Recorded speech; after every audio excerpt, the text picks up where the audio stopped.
My warm greetings to everyone.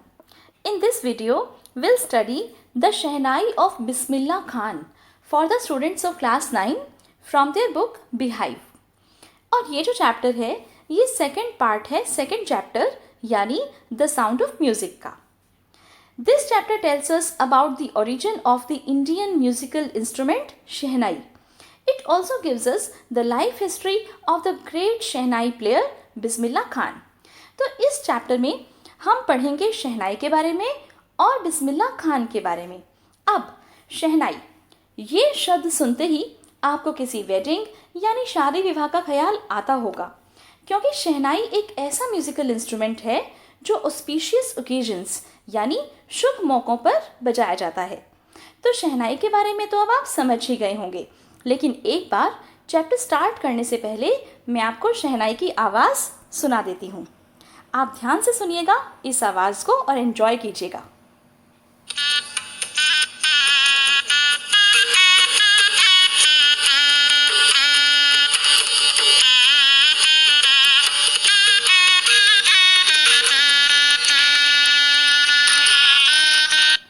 तो कैसी लगी आपको शहनाई की शुभ आवाज़? और जैसा कि मैंने आपको बताया था कि इसे शुभ मौक़ों पर बजाया जाता है. अब जो बिस्मिल्लाह खान है वो है फेमस शहनाई वादक, शहनाई माइस्ट्रो, लेजेंड. ऐसा मैं इसलिए कह रही हूँ क्योंकि उन्होंने एक ऐसा हिस्टोरिकली इम्पॉर्टेंट काम किया है जो अपने आप में बहुत सिग्निफिकेंस रखता है. दरअसल he played this auspicious music instrument shehnai on the day when India got independence. Yes, on 15th August 1947. Before the prime minister Jawaharlal Nehru spoke and address the nation. उनके बोलने से जस्ट पहले बिस्मिल्लाह खान ने हमारे देश के सबसे इम्पॉर्टेंट इवेंट, सबसे ऐतिहासिक इवेंट जब हमें आज़ादी मिली थी तब शहनाई बजाई थी, क्योंकि वो एक ऑस्पिशियस इवेंट था. इसलिए बिस्मिल्लाह खान एक लेजेंड हैं शहनाई प्लेइंग में. इट इज़ सेड कि शहनाई रिप्लेस्ड पुंगी. आपने मुगल एम्परर औरंगज़ेब का नाम तो सुना ही होगा. उन्होंने पुंगी नाम के म्यूजिकल इंस्ट्रूमेंट को बैन कर दिया था because of its shrill and unpleasant sound. ये क्वेश्चन इंपॉर्टेंट है कि औरंगज़ेब ने पुंगी को बैन क्यों कर दिया था, क्योंकि उन्हें इसकी तीखी और अप्रिय आवाज़ अच्छी नहीं लगती थी. इसलिए उन्होंने इसे रॉयल पैलेस में बजाने पर रोक लगा दी थी. अब एक बार्बर यानी नाई थे जो म्यूजिशियन की फैमिली से संबंध रखते थे. उनकी जो पहुंच थी वो औरंगज़ेब के रॉयल पैलेस यानी शाही महल तक थी. He tried to improve this instrument pungi. He chose a pipe with a natural hollow stem that was longer and broader than the original pungi. उसने एक लकड़ी का खोखला पाइप लिया जो ओरिजिनल पुंगी से ज़्यादा लंबा और ज़्यादा चौड़ा था. उसने उस पर 7 होल्स किए. जब उसने इसे बजाया तो एक बहुत ही प्लेजेंट, बेहतरीन सी आवाज़ आई. फिर उस बार्बर ने उसे राजा और उसके दरबारियों के सामने बजाया. सभी बहुत खुश हुए. फिर उस इंस्ट्रूमेंट को शहनाई का नाम दिया गया.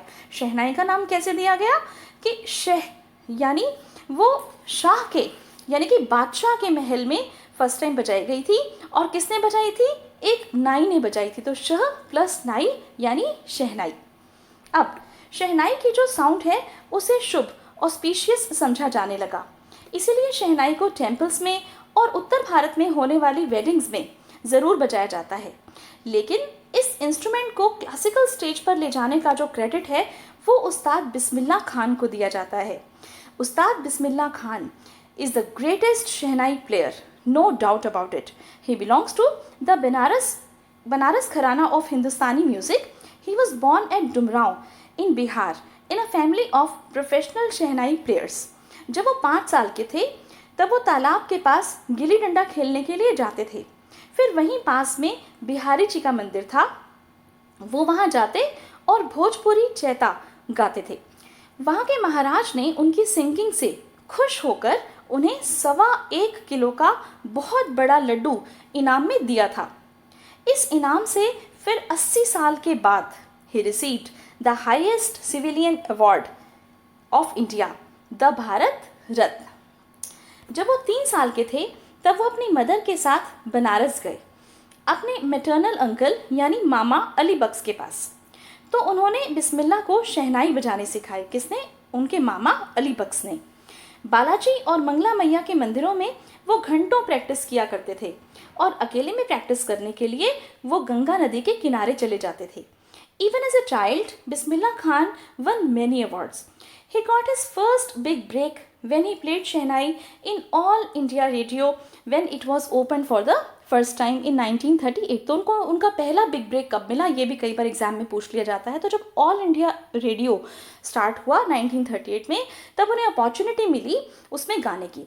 तो at that time he got his first big break. फिर 15 अगस्त 1947 को जब देश आज़ाद हुआ, उन्होंने रेड फोर्ट यानी लाल किले में शहनाई बजाई। उन्होंने न सिर्फ इंडिया में बल्कि विदेशों में भी शहनाई बजाई। यहाँ तक कि उन्होंने इंडियन सिनेमा में फिल्मों के लिए भी शहनाई में का म्यूज़िक दिया है। विजय भट्ट तो उनकी शहनाई सुनकर इतने इम्प्रेस हुए थे कि उन्होंने अपनी फिल्म का नाम ही गूंज उठी शहनाई रख दिया था। फेमस सॉन्ग दिल का खिलौना हाय टूट गया नेशन वाइड चार्ट बस्टर साबित हुआ और फिल्म भी सुपरहिट गई। उन्होंने कन्नड़ फिल्म सनाधि अपन्ना में भी विक्रम श्रीनिवास के कहने पर म्यूज़िक दिया था। वो यूएसए के लिंकन सेंटर हॉल में इनवाइट किए जाने वाले पहले इंडियन थे, फर्स्ट इंडियन थे, पहले भारतीय थे। उन्होंने विदेशों में भी खूब अवार्ड्स और प्राइजेस जीते और इंडिया के भी सभी बड़े बड़े अवार्ड्स पद्मश्री, पद्म भूषण, पद्म विभूषण और भारत रत्न सभी से उन्हें नवाजा गया। उन्हें बनारस और गंगा से बेहद लगाव था। एक बार यूएसए में उनके एक स्टूडेंट ने उन्हें शहनाई स्कूल स्टार्ट करने के लिए कहा। उस स्टूडेंट ने उनसे कहा कि वो बनारस जैसे टेम्पल्स का सा माहौल वहाँ बना देंगे। मतलब जैसे बनारस में टेम्पल्स की फीलिंग आती है शहनाई बजाते समय, बड़ी ऑस्पिशियस सी फीलिंग आती है, तो वैसी ही पायस फीलिंग वो वहाँ क्रिएट कर देंगे। बस बिस्मिल्लाह खान किसी तरह से शहनाई स्कूल के हेड बन जाएं। अब बिस्मिल्लाह खान ने उनसे पूछा, अपने स्टूडेंट से पूछा कि ठीक है, तुम बनारस के मंदिरों जैसा माहौल तो बना दोगे, लेकिन क्या तुम वहाँ गंगा नदी को भी ला पाओगे? ऐसा उन्होंने इसलिए कहा था क्योंकि he had special fascination, very special fascination, intimacy for Banaras because of Ganga river. एक बार उन्होंने कहा था कि जब मैं मुंबई में होता हूँ तो मैं बस बनारस और होली गंगा को मिस करता हूँ, और जब बनारस में होता हूँ तो मुझे डुमराव के मट्ठे की बहुत याद आती है। तो इस तरह उस्ताद बिस्मिल्लाह खान, जिन्हें खान साहब के नाम से भी जाना जाता है, इंडिया, बनारस, गंगा और डुमराव सभी से बहुत अटैच थे। तो वी कैन क्लियरली सी कि उस्ताद बिस्मिल्लाह खान की लाइफ एक परफेक्ट एग्जाम्पल है हमारे देश की रिच कल्चरल हेरिटेज, मीन्स समृद्ध सांस्कृतिक विरासत की एक अनूठी और अनोखी जो परंपरा है उसका।